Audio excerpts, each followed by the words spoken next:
I'm like, what's going on? What were you guys doing? They're like, we were just raking leaves. We're cleaning up the yard. Like, I don't know what happened. She just fell over.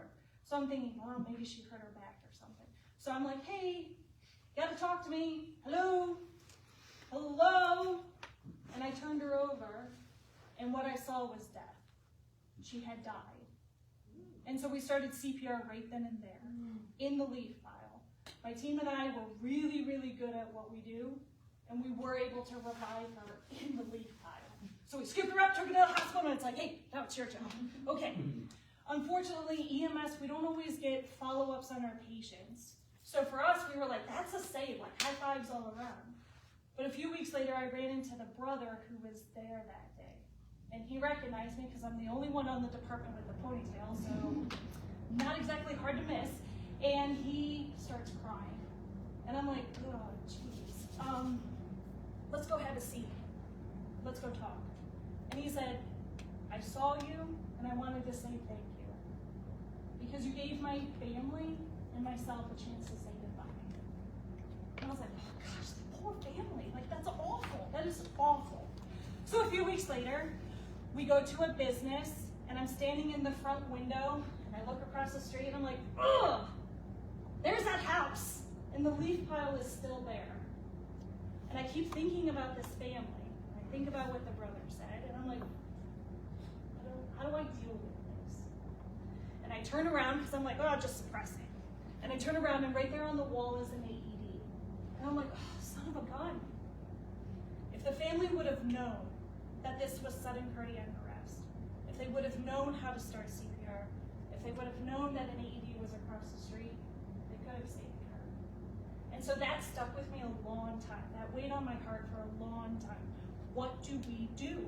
And so I started looking. How do people learn CPR? Literally, I typed it in. How do you learn CPR? And what I was looking for wasn't there. And so we created it. The reason why we're here today is because February 2nd is Go Red for Women. Second, third? What day is it? This is second. You got okay. it. You got it.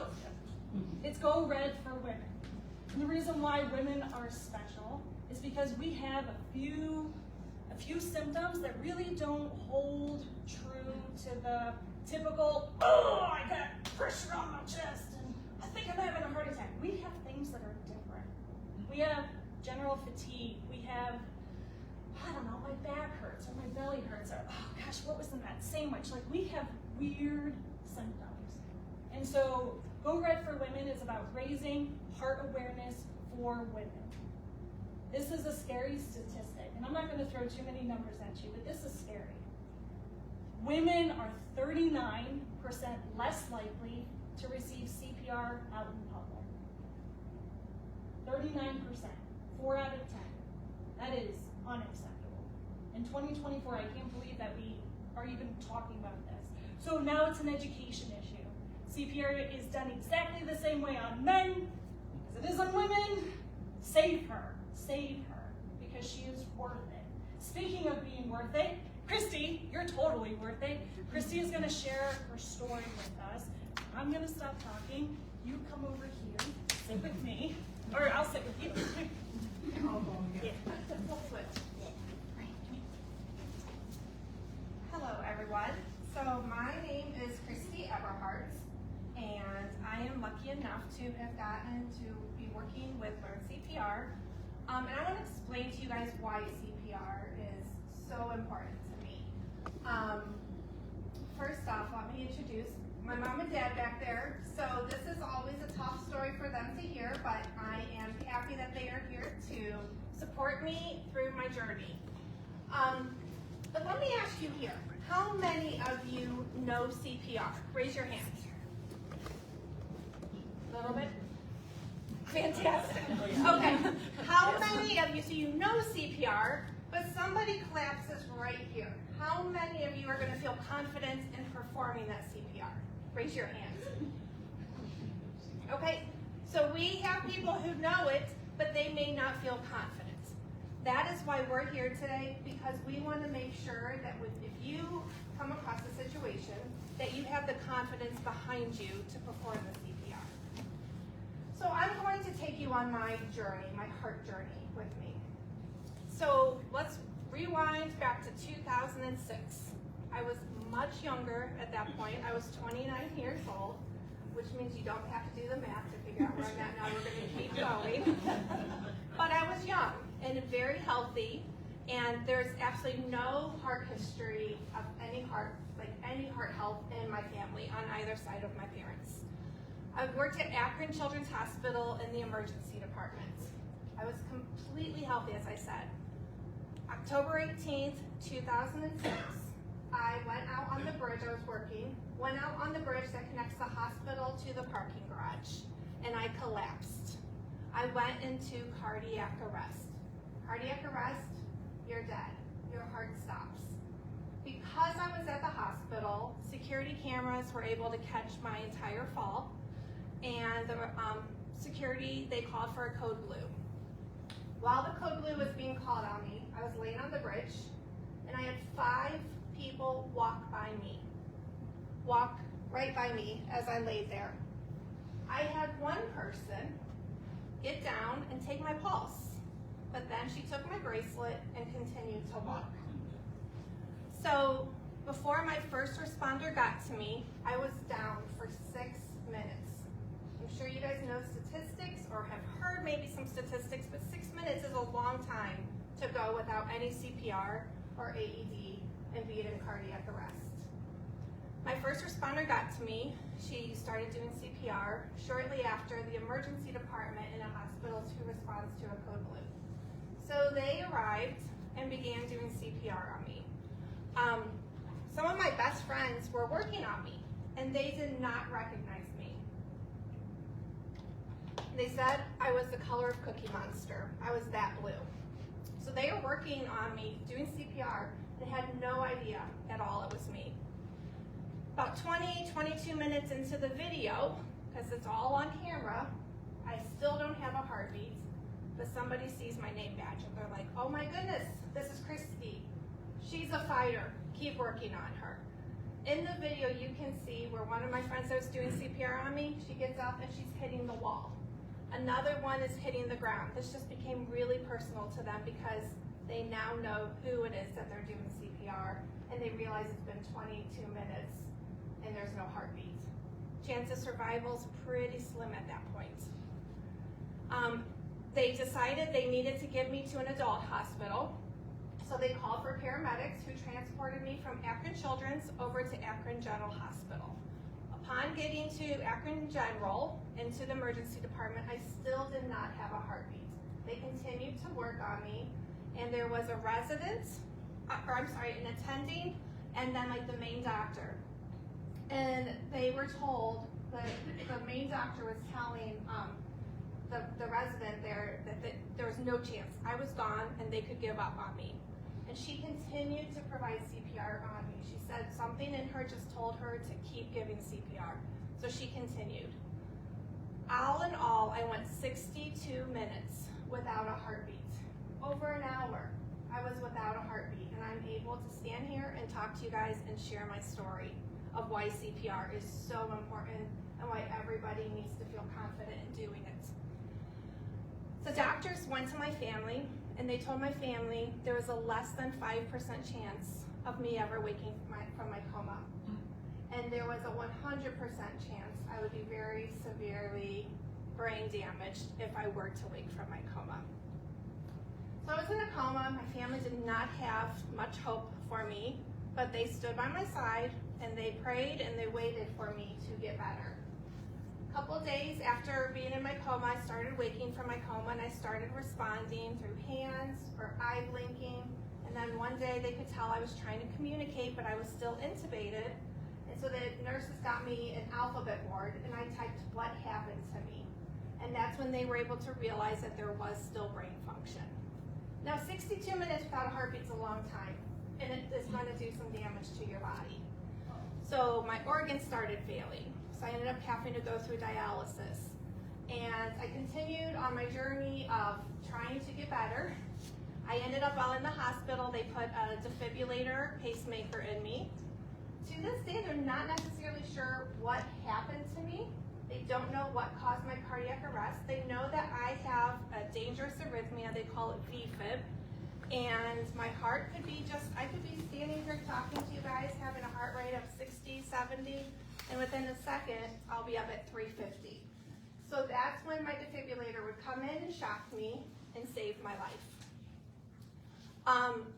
So that is the story of my cardiac arrest and why teaching CPR is so important to me. When I saw the video of people walking by me and leaving me, I knew, you know what? I don't like to think people are malicious. I don't like to think people don't want to help each other. I believe people don't know what to do in an emergency situation. Maybe they're not confident in their skills. So it's easier to walk by and not do anything than to do something and not be sure if what you're doing is helping or not. If you find somebody in cardiac arrest, they're dead. They can't get more dead. So doing anything is helping more than doing nothing. You cannot hurt the person that's in cardiac arrest. Okay, another question for you guys.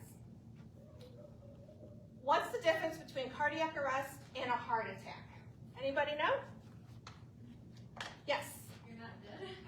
That is absolutely 100%. You're the winner. Cardiac arrest, you are dead. You have no heartbeat. In a heart attack, you have a heartbeat. This can lead to a cardiac arrest, but you initially have the heartbeat in a heart attack. So let's continue on my journey, and we're going to fast forward now from 2006, and we're going to fast forward up to 2018. I've been dealing with my heart for a while. Everything's going pretty well. Going through a stressful time in my life.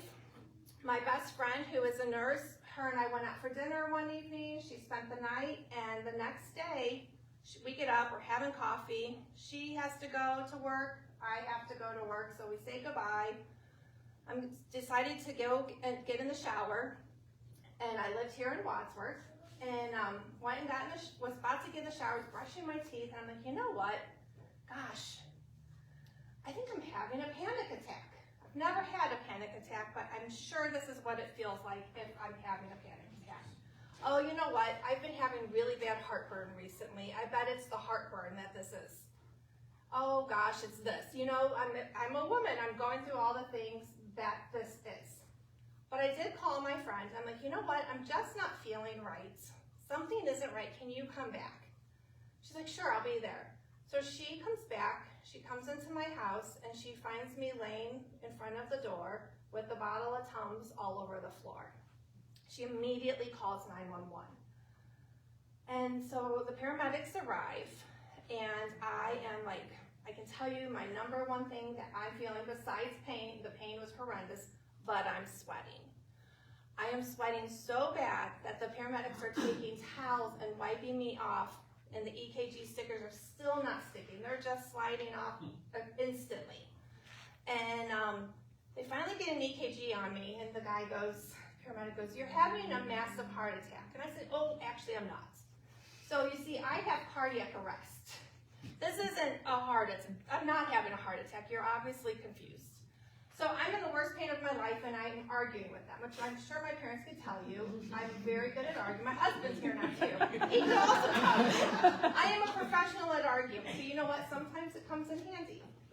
So I continue to argue with them that they are wrong, and they really don't know what they're doing, and that me, in fact, here in the middle of a heart attack is the correct person and should follow my protocol. Luckily, they didn't. So they transported me up to Akron General. On the transport, I have to tell you, I knew I was in really bad shape. I knew things were bad. I knew I wanted to close my eyes, but I also knew what closing my eyes meant. I was ready to close my eyes, but there was one thing that kept me from closing my eyes, and that was because I had a 10-year-old daughter at home.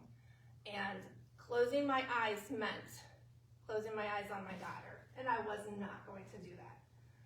So we're driving to the hospital, and I hear the paramedics talking to the ER doctor, and I hear come across the radio, you need to hurry up, you're losing her.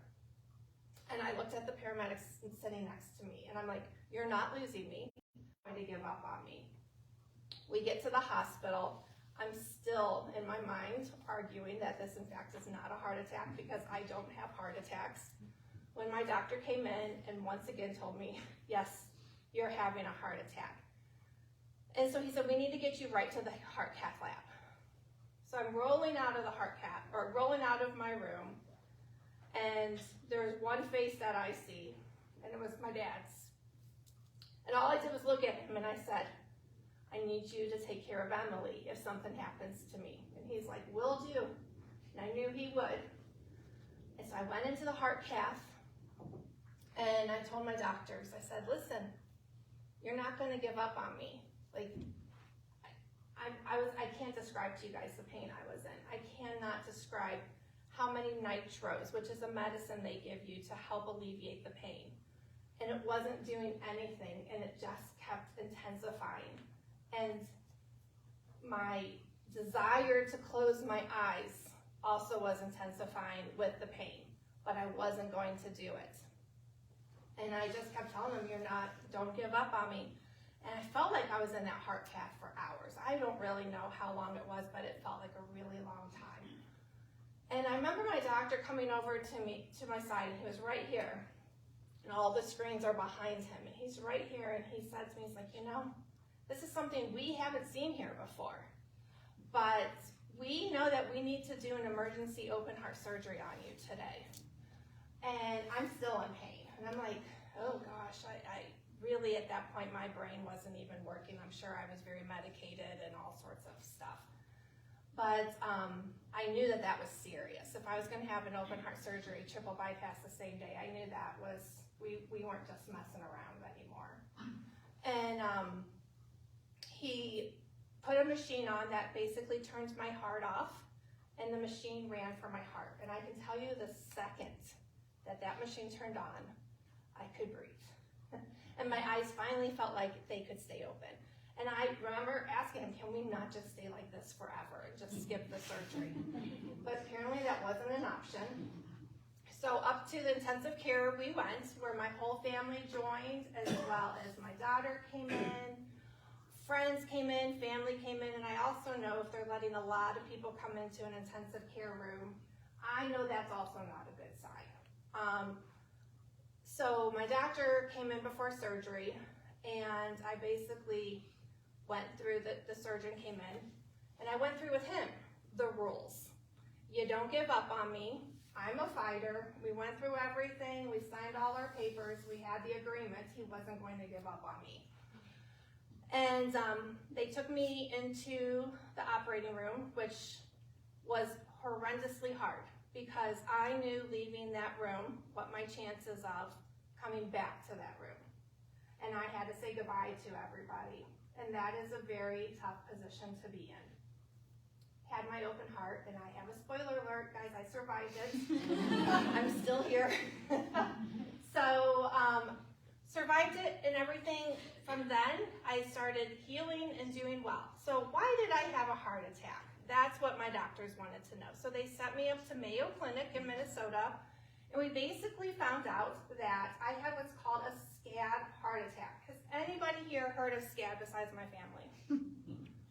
Okay. It's a spontaneous coronary artery dissection. It is a heart attack that is prominent in women.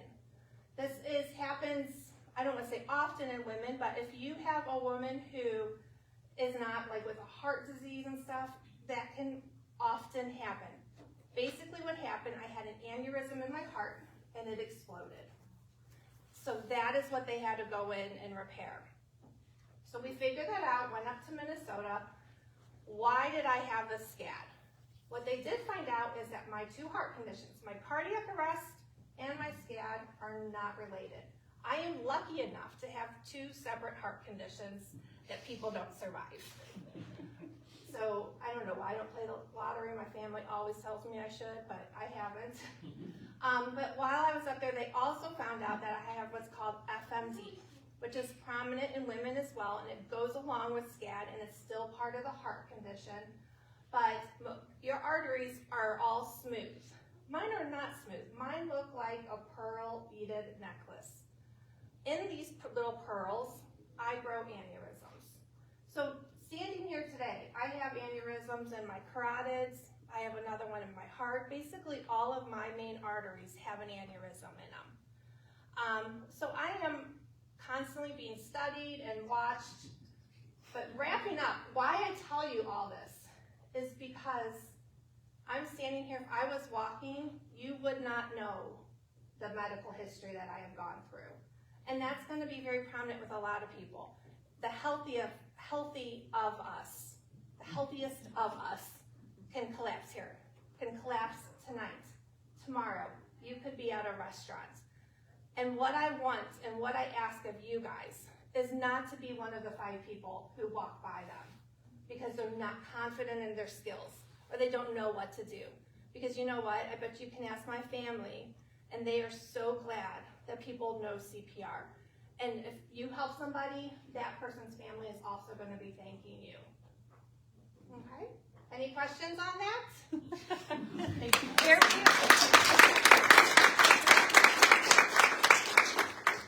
All right, so I don't mean to start on such a heavy note, but it's really important for us to share with you why we're here, right? Like you heard my company story of why I'm here. It's for people like Christi, right? This is our why.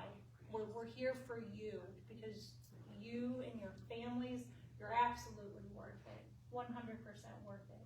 All right, let's move on to the fun stuff. We are going to do CPR. We are going to do it to music. You will have a good time. So brush away the tears, blow the nose, and get down on the ground because we are going to do CPR. It's really cool to actually have a nice inside place where it's warm. But so I'm Jess. I have been with Learn CPR for 2 years now. Yeah, 2 years. I've known Rachel for longer than that. We went to church together, and this Rachel is my sister-in-law. So it's really fun to get to work with all of them. I am a mom. I've got 3 littles. I've got a 6, a 4, and a 2-year-old. And I'm also a labor and delivery nurse at Akron General. I've been doing that for, it'll be 6 years in April. That is kind of just my wheelhouse. I tell people all the time, I'm not a real nurse. Don't come to me with your blues and wounds and anything like that because I can't tell you what to do with it unless you're pregnant and about ready to give birth. I'm of no help. But I do really enjoy being a part of this Learn CPR team. I think it's super important just getting everyone educated and just helping people realize that this isn't just something for medical professionals to learn. Like, anyone can do this. I love on First Fridays when the kids come because they are so excited just to like hands-on mannequins. And they're like, yeah, I can do this. I'm gonna save them. Like, it's just so awesome just to get to share this with normal, everyday people that are here tonight. So I'm just gonna run through and I'm gonna kind of demonstrate and talk through the steps, and then we'll have everyone come down and find a mannequin. I don't know if we're probably more people than there are mannequins, but we can work it out as we go. So the very first thing that you want to do before you begin CPR on someone is you want to check your scene. That means just looking around. Is it safe to approach this person? If they are laying in a puddle and you see that there's like a car that's coming by them, like obviously, don't just put yourself in danger also. Like you want to make sure that you are okay to approach this person. So you're going to look around. Is your scene safe? Yep. Good. Okay, I'm going to come down to this person who's collapsed. Is it normal to see people just laying on the ground and not moving? No, not normal. Good answer. I like it. So the next thing I'm going to do is I'm going to try to wake this person up and say, hey, wake up. Are you okay? And this isn't just like a hello. Like you want to do that. Rachel always calls it very hard, but get those hands in there because you want this person to wake up. This is not a normal situation. So, hey, are you okay? Did they say anything? Have they responded? No. Is that good or bad? Bad. Got it. So, what do I need to do next? What do you think? Remove the clothing from them. Okay. So before I do that though, I have a really not good situation. Do I need some help? Yeah, that's the answer I'm looking for. So I need help here. I've realized that this is not a normal situation. This person is not responding to me. I need help because otherwise I'm gonna be stuck trying to save this person's life all by myself for a very long time. And I don't wanna do that. So the first thing we wanna do is either call 911 yourself, if you've got a cell phone, which I'm sure most people do at this point, but call 911, or if you don't have your phone nearby, you dropped it, whatever, if someone's around, point to them and say, hey, you in the gray shirt, I need you to go call 911. We need an ambulance here, we need an AED. Does anyone know what an AED is? Yeah, go ahead. Isn't it an automatic sterile defibrillator? It sure is. It is. That is exactly it. You want to get an AED with you. If you are out in public, a lot of businesses will have them. You know, if there's someone around, you can say, you, ma'am, in the gray shirt, I need you to go run and find me an AED. Wherever you have to go, you just go find one, because that is a very important tool to have when you're doing CPR.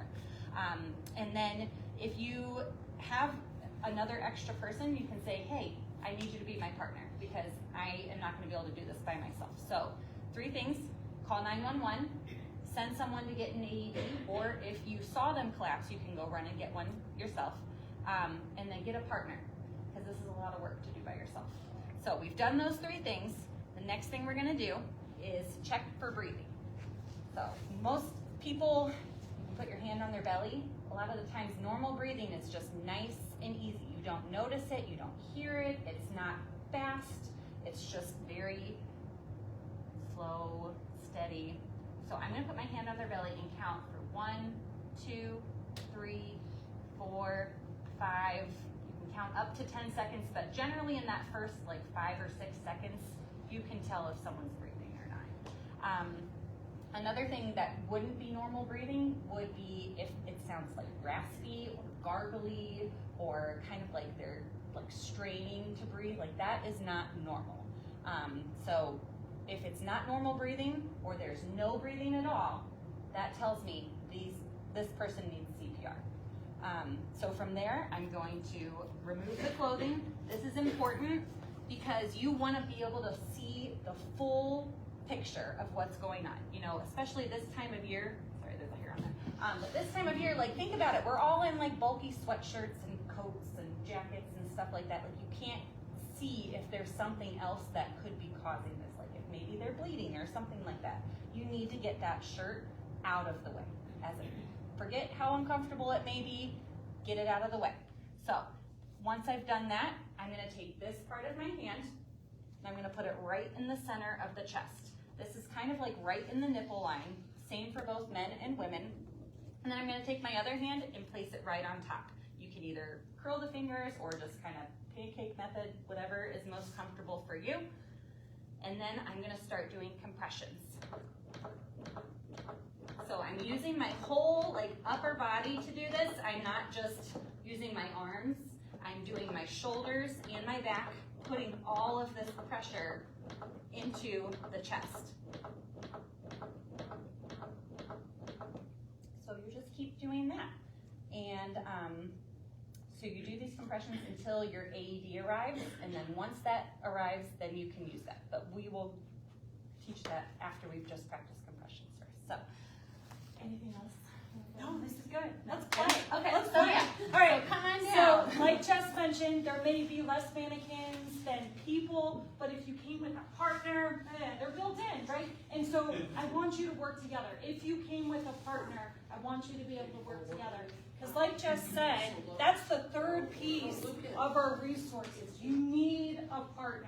For me at work, I never show up all by myself. I always have at least the officers with me, my partner, the lieutenant, sometimes the chief comes. Like, I always got people. So, I'm on down. I'm on down with me. The mats are for you.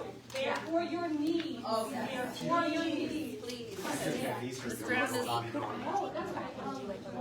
Sure, absolutely. Hi, 330 to go. I'm going to bring Christy outside, and we're just going to do a quick little interview to just wrap this up. I'm also going to take a few more videos so you can see more of what's going on, but I don't want to allow the live video to go on forever and ever. So, Christy, I'm going to set this up. Sorry for the shakiness, guys, for a moment.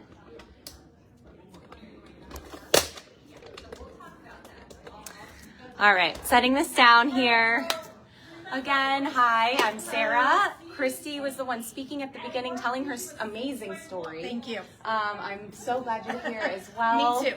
I mean, two just wild Isn't it situations crazy? where you could have died, and you did it, and you're supposed to be here, very obviously.